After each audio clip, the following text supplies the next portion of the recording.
Umiingay ang usap-usapan sa industriya ng telebisyon matapos lumutang ang balitang umano'y inalok ng TV5 ang ABS-CBN ng primetime slot sa kanilang network.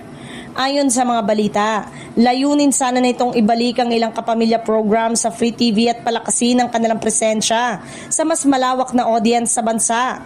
Ngunit sa kabila ng tila malaking oportunidad, lumabas ang ulat na tinanggihan umano ito ng ABS-CBN.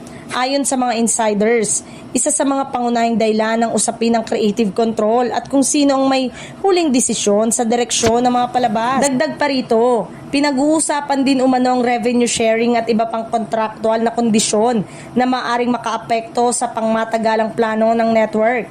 Para sa ABS-CBN, mahalaga ang proteksyon ng kanilang brand at kalidad ng content ng kanilang ipinapalabas.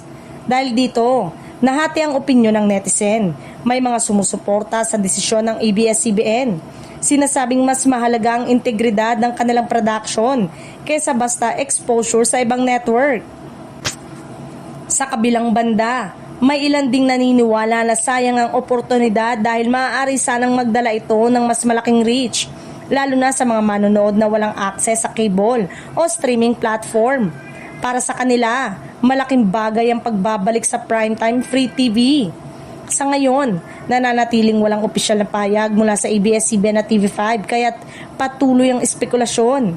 Gayunpaman, malinaw na patuloy ang pagbabago at matinding kompetisyon sa industriya ng telebisyon sa bansa. Ngunit kung sakali man ay tama umano ang naging desisyon na ito ng ABS-CBN dahil sa mga nangyari na din sa mga nakaraang collaboration sa TV5 network.